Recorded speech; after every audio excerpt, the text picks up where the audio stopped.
কৃষ্ণনগরের রাজবাড়িতে ঐতিহ্য মেনে পুজো পাঠ করা হয়। প্রতিপদে হোমকুণ্ড জ্বালিয়ে সূচনা করা হয় রাজরাজেশ্বরীর পুজো। প্রতি বছরই মহালয়ার পরের দিন প্রতিপদ থেকে কৃষ্ণনগর রাজবাড়ির ঐতিহ্যবাহী রাজরাজেশ্বরী পুজোর সূচনা হয় হোমকুণ্ড জ্বালানোর মধ্য দিয়ে।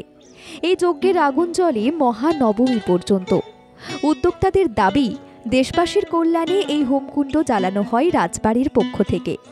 কৃষ্ণনগর রাজবাড়ির বর্তমান সদস্য সৌমেশ রায় এবং তাঁর সহধর্মিণী অমৃতা রায় হোমকুণ্ড পুজো করে এবার পুজোর সূচনা করেন। রাজপরিবারের দাবি, এই পুজো প্রায় ৬০০ বছর ধরে হয়ে আসছে।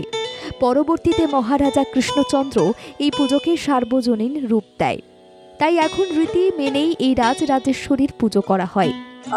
আগমনী হোম যেটা নবমী অবধি চলবে এবং নবমীতে গিয়ে বাড়ির যিনি কর্তা বড় তিনি নির্মাণ করবেন। এই যে এতদিন ৯ দিন হোমটা চলবে সেটা কিন্তু আমাদের ফ্যামিলি তো নিশ্চয়ই, কিন্তু আমরা এক্সটেন্ডেড ফ্যামিলি, এন্টায়ার ফ্যামিলি মানে নদিয়াবাসীর কল্যাণে, মানুষের কল্যাণে কিন্তু এই হোমটা চলবে এবং প্রতিদিন এখানে ভোগ পড়বে, আহুতি পড়বে এবং আমরা ওইভাবে হোম করি না, যে রীতিতে হোম হতো সেইভাবেই হয়। রাজবাড়ির রাজরাজেশ্বরী মায়ের দুটি হাত বড়।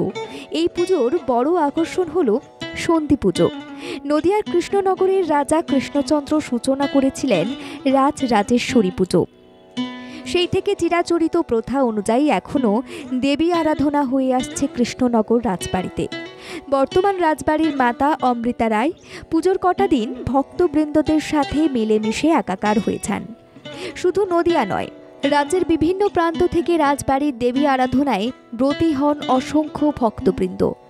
রাজবাড়ির চিরাচরিত নিয়ম অনুযায়ী এই হোমযজ্ঞ চলে আসছে প্রথম থেকে।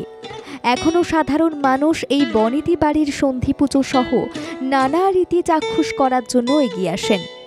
জনপ্রিয়তার নিরিখে এই পুজো বাংলা জুড়ে আলাদা নজর কাড়ে বলা যায়। নদিয়া থেকে মাধব দেবনাথের রিপোর্ট, বাংলা জাগো।